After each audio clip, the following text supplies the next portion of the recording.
Hello students, now we will start with new topic, that is ecosystem. Ecosystem can be defined as a geographical area along with living organisms and with different climatic conditions and landscapes. Ecosystem can be defined as a geographical area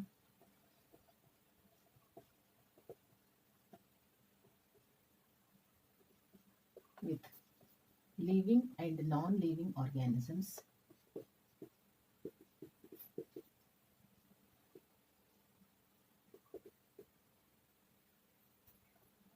with different climatic conditions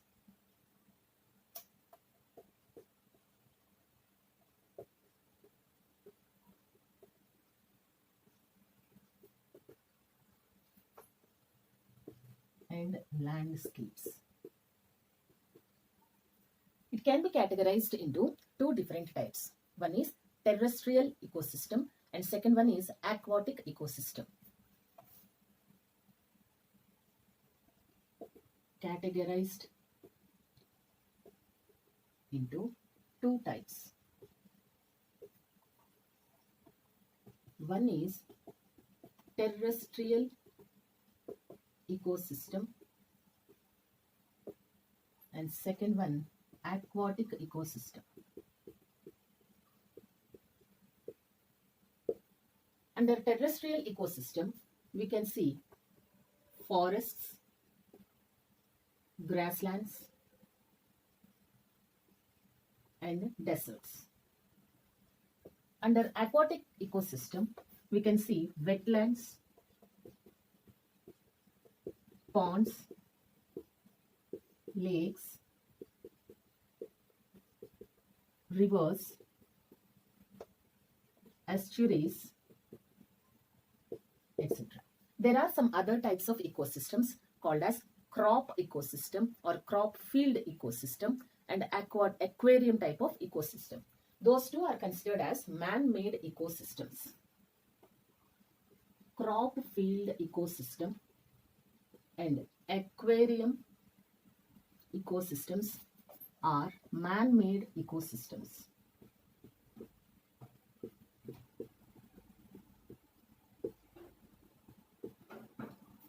Ecosystem is having a specific structure which is based upon the interactions between biotic and abiotic factors. In the sense, the interactions between living organisms and non-living organisms and also the components that are responsible to frame out a complete structure of the ecosystem. Ecosystem structure is based on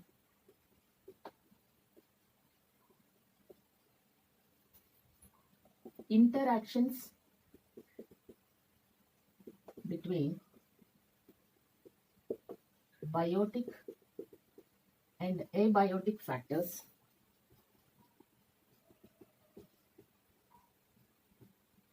and so biotic and abiotic factors is one complete word and components.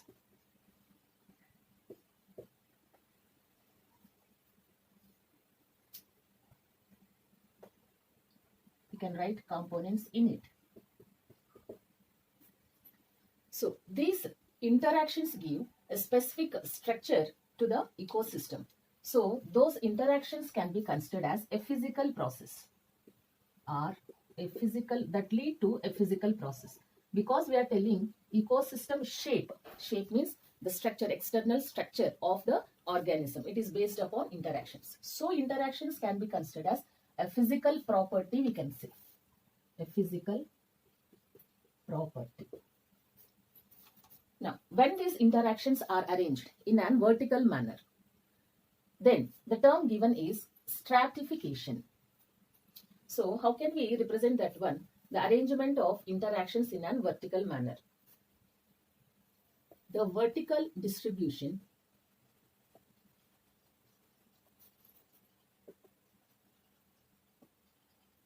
of interactions between biotic and abiotic factors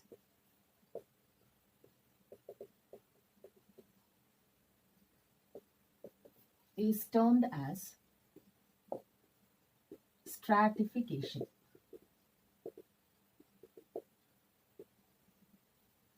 If we go for diagrammatic representation, we can write herbs. There is interaction between herbs and shrubs. And there is interaction between shrubs and also trees.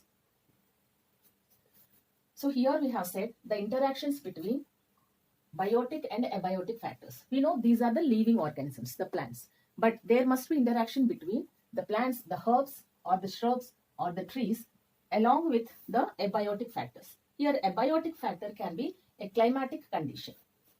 So we'll write some points. Example, in arid soils, due to lack of water, lack of nearby available water,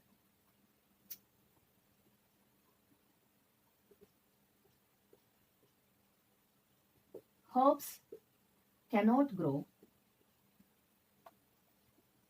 but trees with deep roots can grow. Now, what is meant by arid soils? The land that is completely with cracks in the soil area or in one geographical area, if the soil is having cracks and there is no water, available water in the uppermost layers of the earth, then we can say that land is arid land or that soil is arid soil. It is considered as a dried land. In such areas, herbs cannot grow, but trees can grow. It means that there already shrubs are existed. Shrubs are also having interaction with the newly formed or the deep rooted trees. So here there will be interaction in arid areas.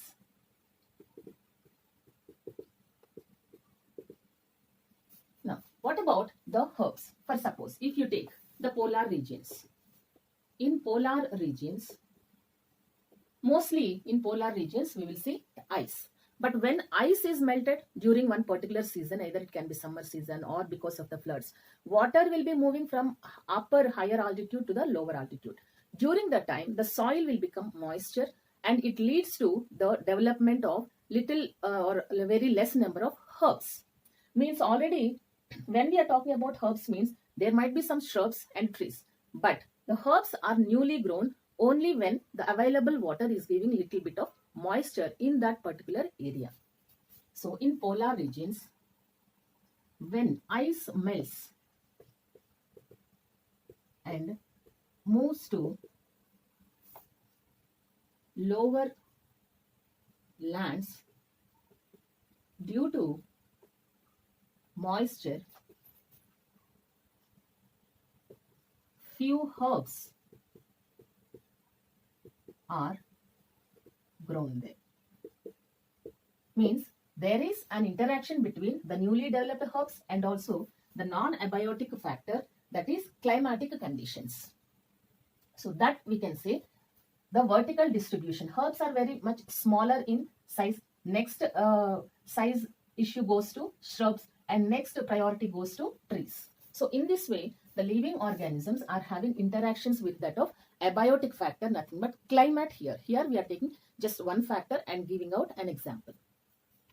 During interactions, we see some of the components also, nothing but productivity, decomposition and energy flow, and the last one is nutrient cycle.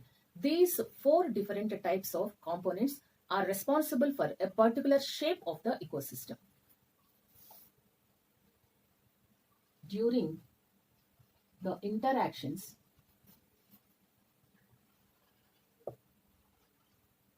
we see some components. What are those components? First one, the first component of ecosystem is productivity. Here the sequence is important. Second component is decomposition. Third one, energy flow. Fourth one, nutrient cycles.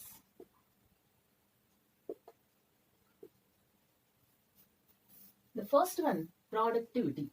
Again, I'm telling here the sequence is important. First one, productivity. Second one, decomposition. Third one, energy flow. And fourth one, nutrient cycles. Productivity, it can be defined as the efficient amount of organic matter at a particular trophic level. Is the amount of efficient organic matter produced in a trophic level.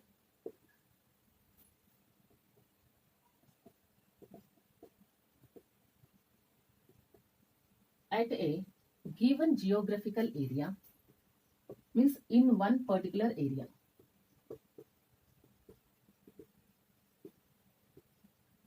At a given time period.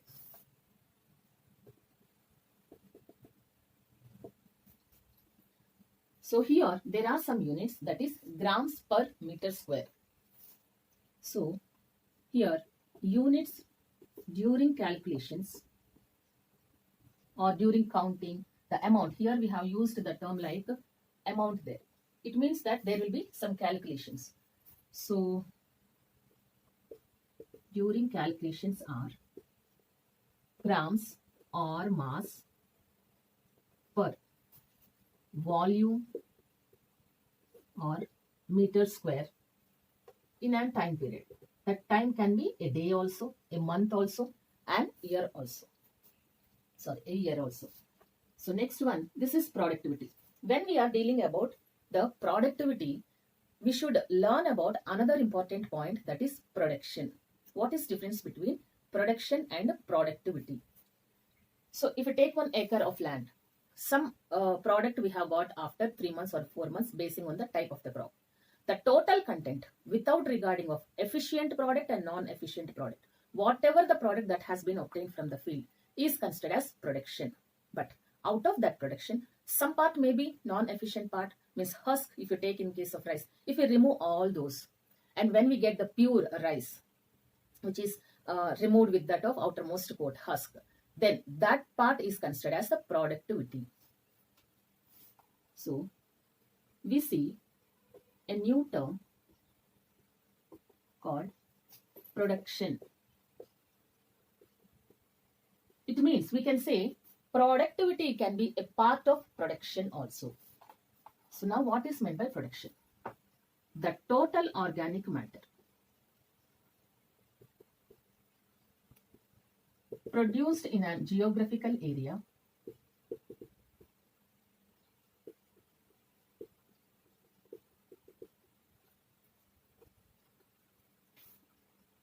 without regarding to efficiency. Without regard to efficiency. This is called production. Production is also calculated in grams per meter square or kilocalories per meter square. Sometimes while calculating the production efficiency is also considered. How much the total product has been obtained. So based on the efficiency, means mostly it must be useful for the human welfare. So production efficiency, it can be calculated based on how much product that is obtained along with the assimilated part. Next one is primary productivity under first component, that is productivity. So under first one, productivity, we read primary productivity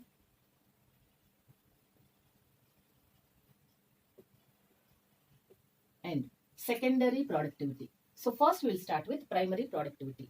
Primary productivity is the term that is applied to the primary producers, nothing but plants.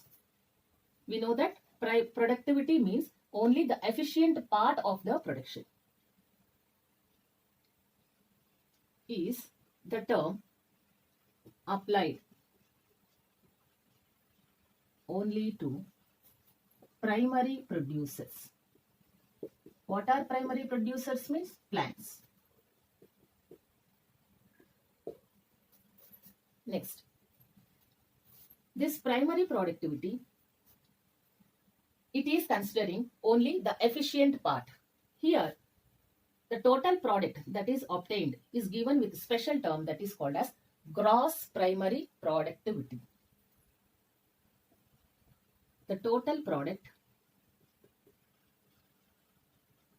is considered as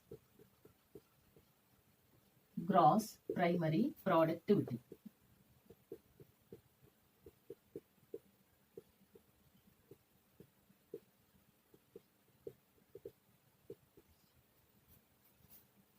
Next, this gross primary productivity, it varies from ecosystem to ecosystem because some area may be of wet, means it is supporting the growth of few types of crops that need less water.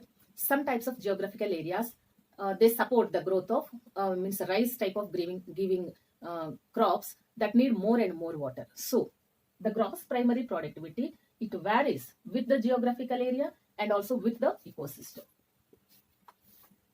It varies with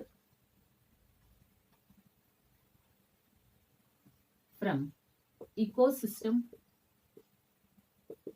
to ecosystem. Next, plants utilize little bit of this gross primary or little bit of content from the gross primary productivity for respiration and for the metabolic activities. Then after utilization, then whatever the product is left behind, that is called as NPP or net primary productivity. Some part of gross primary productivity is utilized by plants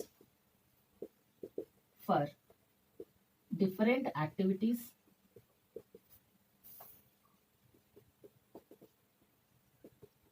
like respiration, reproduction. Then the leftover or remaining part of GPP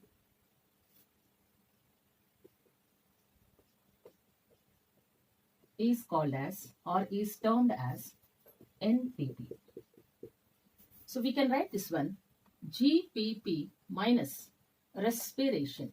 Respiration I am indicating with capital R. We can also use here another R that indicates mostly here previous MCQs are asked about respiration. But during reproduction also some ATP is required during mitosis and meiosis, etc. While the chromosomes are moving for opposite ends. So we have to consider that also.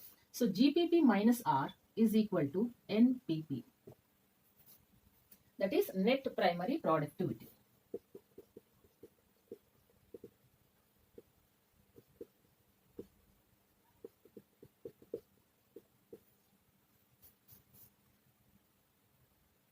Primary productivity, it depends on first factor, that is plant species, type of plant species in an area.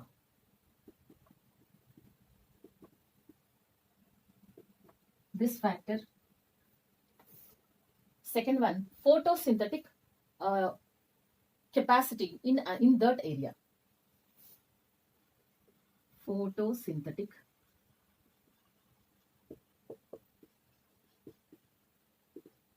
capacity. Next one, availability of nutrients.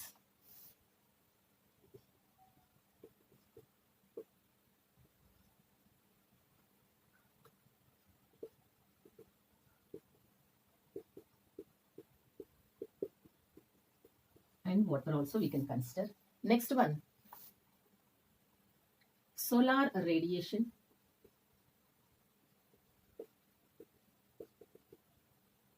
Next one, soil type.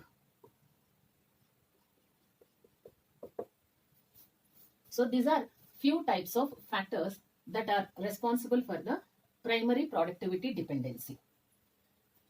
Next, there are some points regarding the primary productivity of the ocean and on the terrestrial lands, etc. annual NPP of whole biosphere. Biosphere in the sense the atmospheric or the layer on the earth where living organisms are surviving.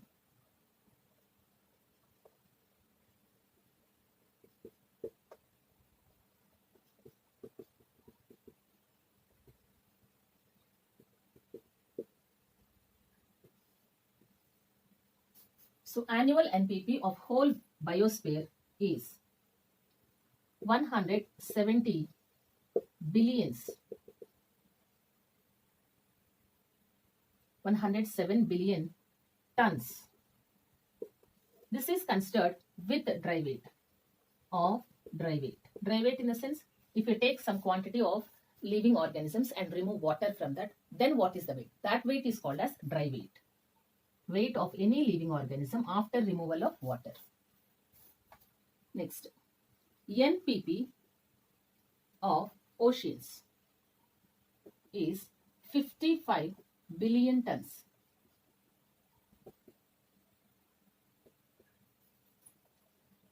It means that the NPP on the terrestrial area, it will be 115 billion tons. NPP on land will be 115 billion tons of dry weight.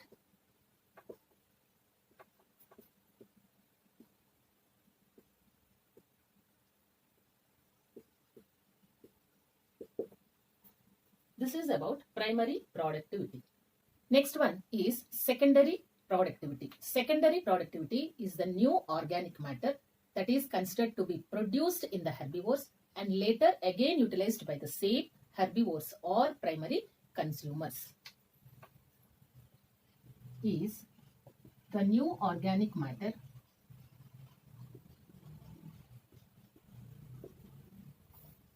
produced and later utilized by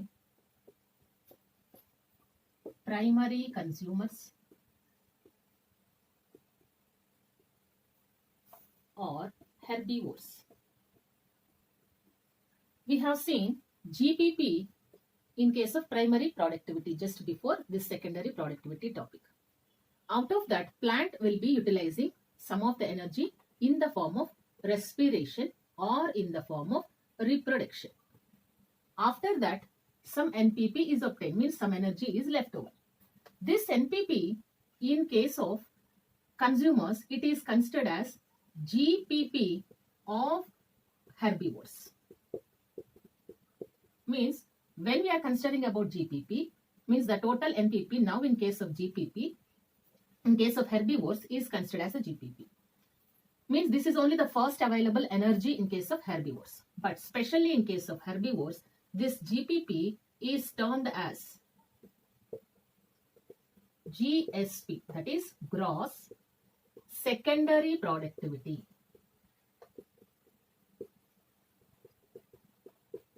So in case of primary consumers, in case of secondary consumers, GSP is nothing but the gross energy. But these herbivores, nothing but the plant eating or grass eating animals, also has many metabolic activities like respiration, digestion and locomotion, etc. So they also have to spend much of the energy for all their metabolic activities. Whatever is left in the last after their metabolic activities is considered as net secondary productivity. So here GPP minus metabolism like respiration, reproduction, digestion, locomotion. So after all these metabolic activities, whatever the leftover energy is called as NSP. Whatever we are talking about as NPP in primary productivity, the same term I am changing here into NSP. It means net secondary productivity.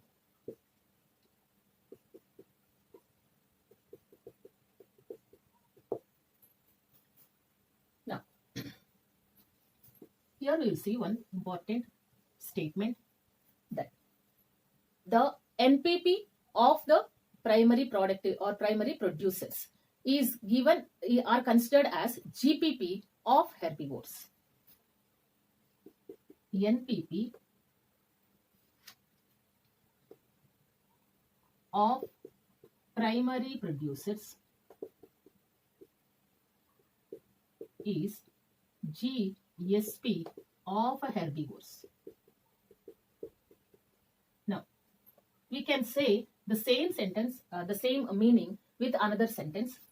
NPP of plants is only available energy source for the herbivores.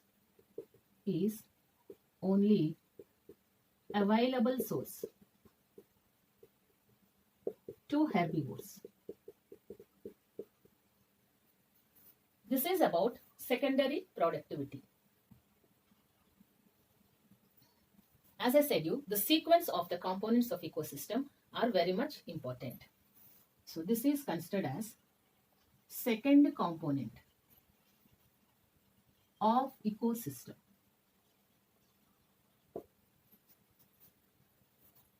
Decomposition, it causes the breakdown of organic matter into inorganic particles or minerals.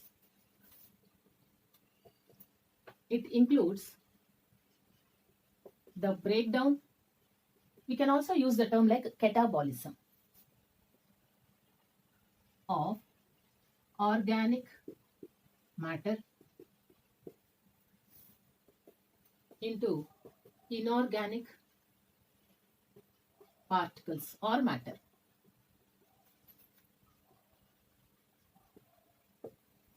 Decomposition, it is done by some of the decomposing organisms that we term as detrivores. Nothing but earthworms take the first priority for decomposition. Next one, fungus are also causing decomposition of the dead living organisms, and also some of the bacteria are also involving in it. So decomposition in ecosystem is done by fungus,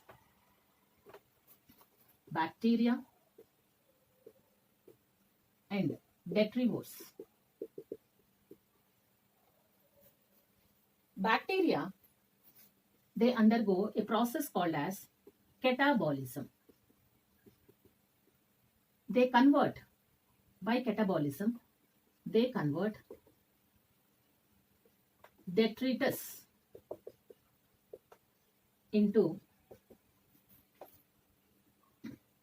smaller or simpler particles. But there is a lot of process between this, and later this one, by mineralization and some of the processes, it will be converted into inorganic particles. Inorganic matter. There is a lot of process between this till the formation of inorganic matter, that is minerals. We will see next that one. Now coming to detrivores. Here we can take example like earthworms. Detrivores convert detritus into simple or smaller particles. Here also same, there are a lot of different processes, nothing but humification, leaching, etc. Finally we get inorganic matter.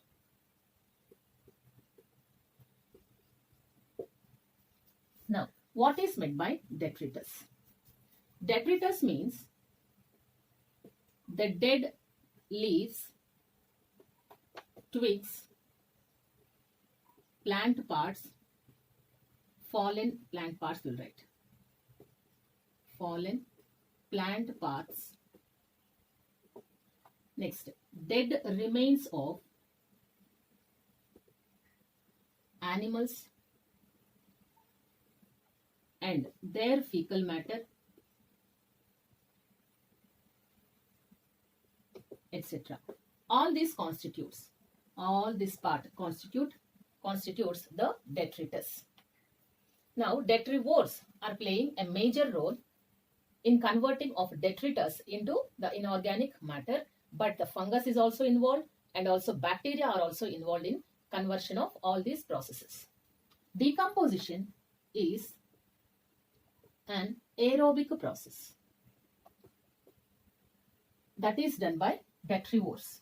Some of the bacteria, some of the fungus can also use anaerobic conditions, but the first priority goes to aerobic process. So decomposition, is it an aerobic process or anaerobic process? Decomposition by detrivores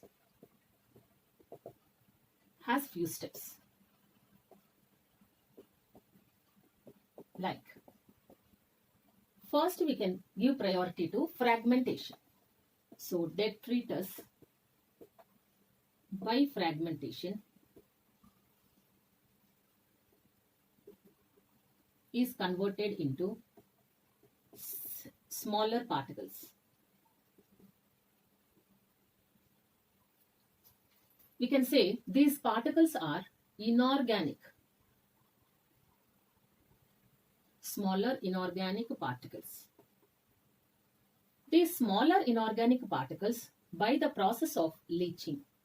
What is meant by leaching? Leaching is nothing but moving of these soluble particles from the smaller inorganic particles. They move into the inner depth of the earth layers and they get precipitated there.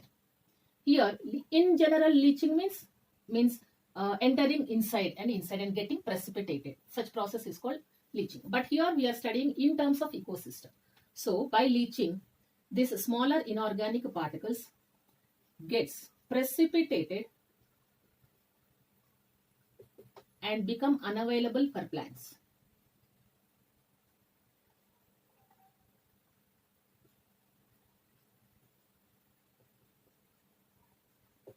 Leaching means moving to inner layers and getting precipitated.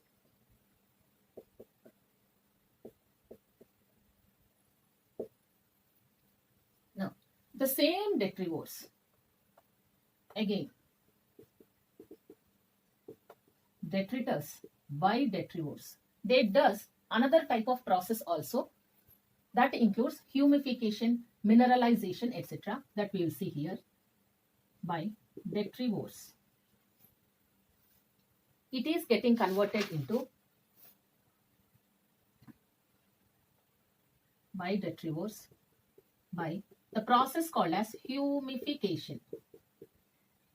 It is converted into humus. Now, what is meant by humus? Humus is amorphous in nature. Humus is a colloidal substance. Means it includes colloidal particles. What are colloidal particles? Which cannot be transported through semi-permeable membrane. So humus is amorphous in nature. Amorphous means they give strong pungent smell that is not means good. Amorphous in nature and includes colloidal particles, or colloidal substances.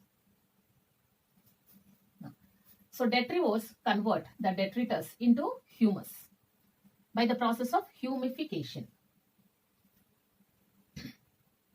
This humus is highly resistant to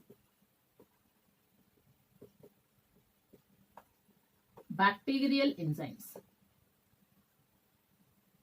In a sense, if any type of decomposing bacteria tried to digest this humus again into inorganic minerals directly, humus is not decomposed by the bacterial enzymes.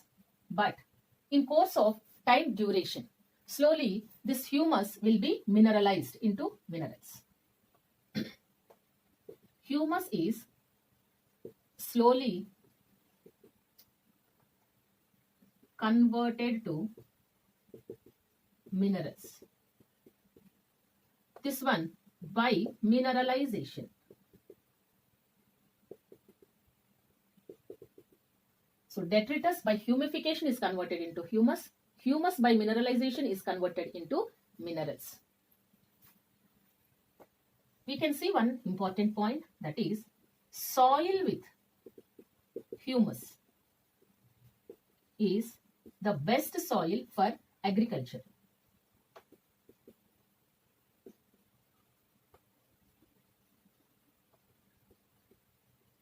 There are some controlling factors for the decomposition component. Those are considered as those are based on the humus, the quantity or the content of humus, and also the detritus, and also the climatic factors. So we will write some of the controlling factors here. Controlling factors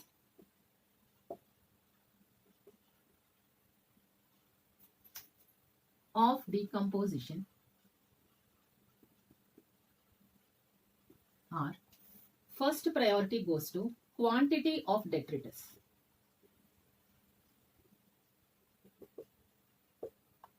Second one goes to climatic factors in that particular geographical area in that particular season. Climatic conditions.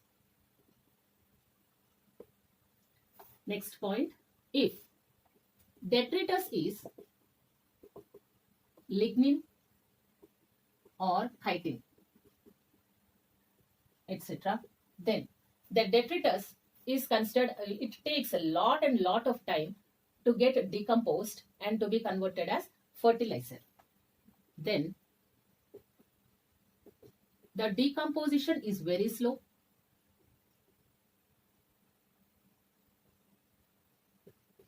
So when a detritus is having these components more, then used as fertilizer, because fertilizer decomposes very slowly, gradually during the annual cropping. Fertilizer. If detritus is having more nitrogen and water, then it decomposes very fast.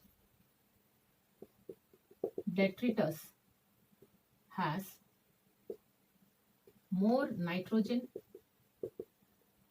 and water, then it decomposes very fast. It can be considered as a quick available energy source for the plants.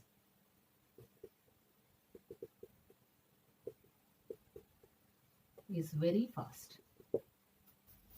So, temperature and soil, these are considered as the important factors because those will be coming under temperature under climatic conditions.